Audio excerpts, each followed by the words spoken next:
Josenia Caetano de Oliveira, nasci no estado de Pernambuco, no sítio Viração, município da cidade de Bonito. Bem, eu cheguei para Vitória da Conquista com 14 anos, comecei a frequentar a primeira igreja e assistindo uma conferência missionária que era realizada geralmente pelo convite do pastor Gerson.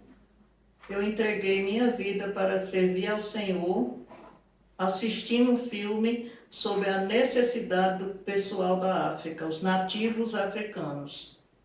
Então eu fui à frente, fiz a minha decisão e daquele tempo em diante eu continuei meus estudos, pensando sempre em chegar, quando concluir, para me preparar no seminário ou no instituto, como foi o caso, eu fui para Peniel. Foi em relação a minha mãe concordar em eu ir para estudar numa escola que ia apresentar trabalho transcultural. Ela preferia que eu fosse para o Recife, onde minha irmã já estava estudando, no seminário que prepara as moças para o ministério. E depois de muita oração, um dia eu falei com ela: mamãe, eu não quero ir para Recife, eu quero ir para Peniel. E ela então disse que concordava, porque eu não queria ir sem a bênção dos meus pais. Eu fiz Peniel, depois Shekinah e cheguei até aqui para mandar uma carta para preparar para o linguístico, que na época era em Vianópolis. Mas eu não tinha paz de escrever a carta. Então eu fui ao gabinete do pastor Gerson e conversei com ele. Eu disse: olha, pastor, eu só tenho 2 semanas para dar a resposta a continuar os meus estudos com novas tribos. Mas eu não estou tendo liberdade do Senhor para fazer a carta. Cada vez que eu sento, eu fico muito inquieta. Então ele pegou os estatutos da MEIB e disse assim: será que Deus não está lhe indicando um outro lugar? Olha aqui, você lembra daquela carta que eu lhe escrevi? Passa aos Caiapós e ajuda-nos. Ele tinha me mandado uma carta quando eu ainda estava em Shekinah. Aí eu falei, lembra? Ele disse: pois bem, talvez Deus está lhe indicando para ir para uma outra missão. Leve os estatutos, faça uma análise, não tem nada negativo dos princípios bíblicos e, conforme Deus lhe direciona, você pode ir trabalhar com outra tribo, outra missão. Aí eu vim para casa, trouxe os papéis, comecei a orar e naquele tempo Deus me deu um texto bíblico: a minha presença irá contigo e eu te darei descanso. Nesse momento eu não tinha mais dúvida nenhuma que era com Caiapó. Aí eu entrei no processo de mandar o formulário para a missão e foi uma coisa bem rápida. Com um mês eu tinha a resposta da missão, a licença da FUNAI e o sustento para poder ir até o Caiapó. Então, em 1973, em julho, eu recebi as cartas, as respostas. Até eu chegar na aldeia, chegou o mês de outubro. Eu fiquei um tempo em Brasília e ali eu tive a experiência de já ter contato com a mulher indígena Caiapó. Comecei a ouvir os primeiros sons na língua e tenho hoje 51 anos trabalhando com este povo. Meu maior desafio no início foi aprender a língua. A primeira experiência que eu tive com 2 semanas dentro da aldeia foi um senhor que chegou picado de cobra e eles se batiam, começavam a se cortar e uma colega, que era a Miriam, dizia para mim: tira, não deixa eles com a pedra, tira, não faz, não.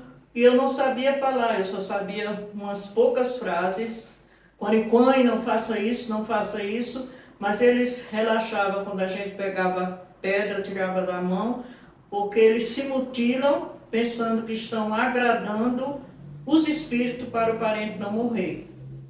Mas naquele dia eu falei para o Senhor, Senhor, me dá a bênção de aprender esta língua, para eu poder dizer para eles que tem uma esperança após a morte. E essa foi a meu primeiro desafio e minha primeira experiência de impacto ali entre eles. E eu poderia levar horas contando situações onde a gente via claramente Deus agindo.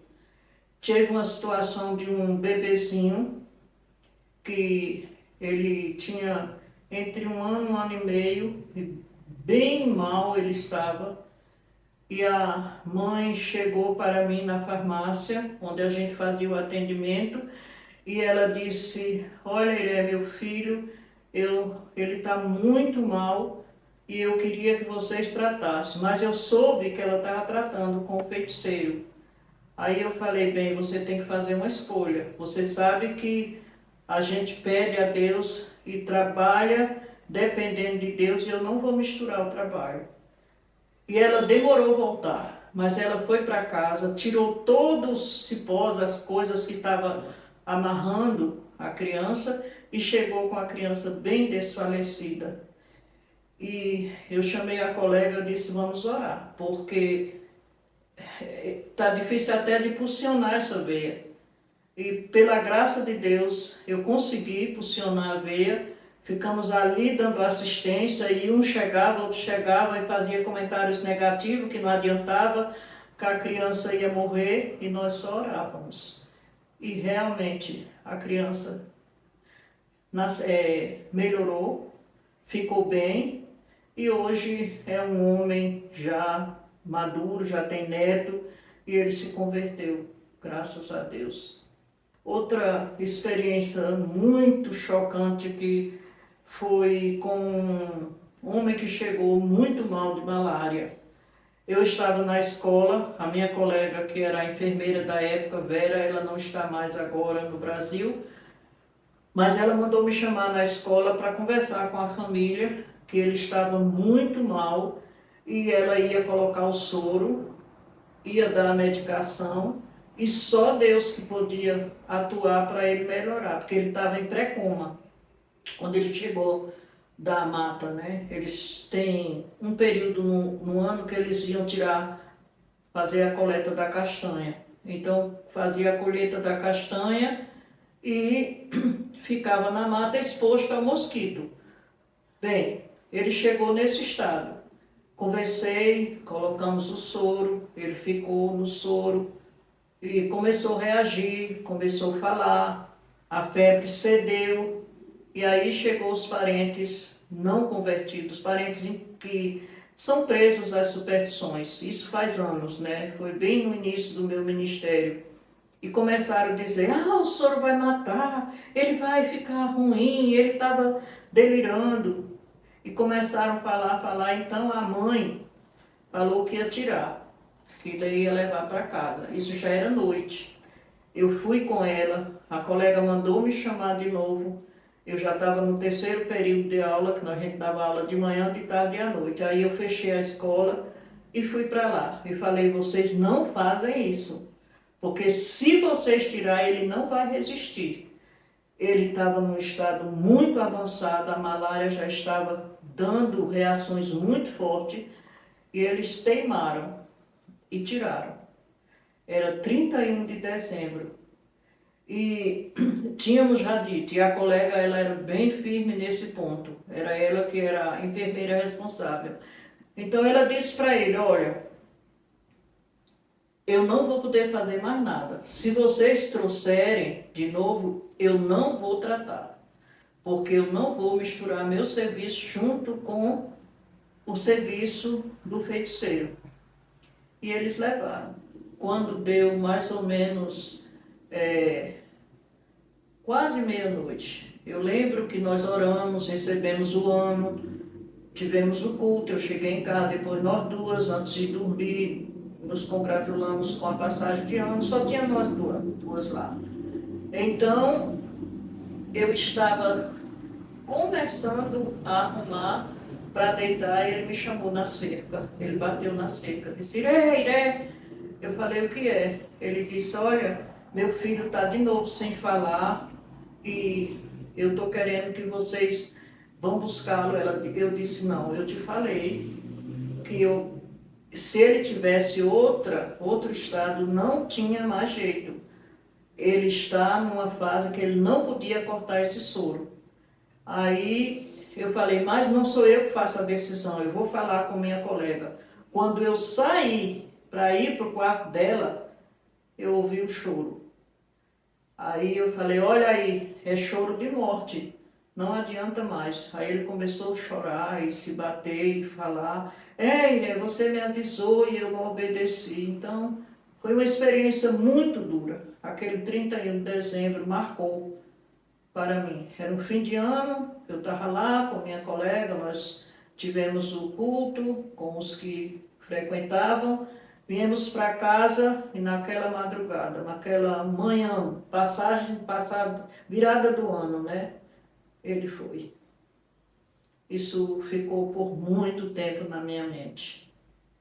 Tinha dias que chegava 9 horas, que era a hora que a gente fechava para ir dormir. Ah, que bom que já chegou a noite. Mas é um prazer tão grande que a gente não sente isso. Honestamente, não. Cansaço, às vezes de virar à noite, tratando de um doente que não podia ser deixado.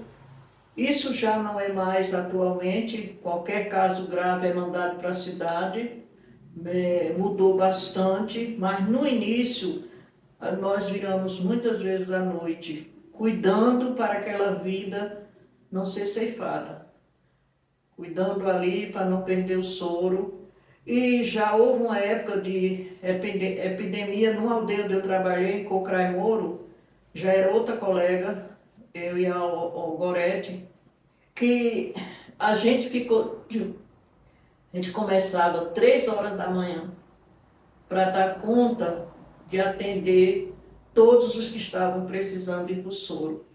E a gente ia para a enfermaria, começava às 3 da manhã, terminava às 10 da noite. E a coisa mais preciosa para nós nessa época foi ver o carinho deles. Quando a gente passava, eles tinham beiju, tinha milho assado, tinha melancia, porque a gente não vinha em casa fazer comida. E foi um tempo realmente puxado. Nós estávamos quase esgotando no sentido de trabalho, mas de desânimo não. Bem, eu estou começando a ficar limitada nas minhas forças. E eu sei que existe muito jovem que pode entregar a sua vida ao Senhor. E não há coisa mais preciosa do que obedecer o ID de Cristo. Eu não me arrependo nem um dia de ter dito, eis-me aqui.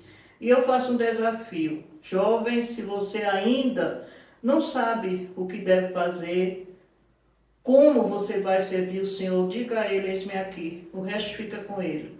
Mas vale a pena porque é investimento eterno. Não é investimento para esta vida, é um investimento eterno. Como eu tive a experiência de segurar na mão daquela senhora, minha mãe idosa, e ela dizer, Iré, eu já vou na tua frente, eu te espero lá. E ela só pôde ter essa convicção porque podemos chegar até ela, aprender a sua língua, falar que existe um caminho, que é Jesus Cristo, e que existe uma vida que pode ser garantia para a eternidade. E ela fez a decisão, creu, porque ela teve a oportunidade de ouvir. E o convite de Romanos, como ouvirão, se não há quem pregue, né?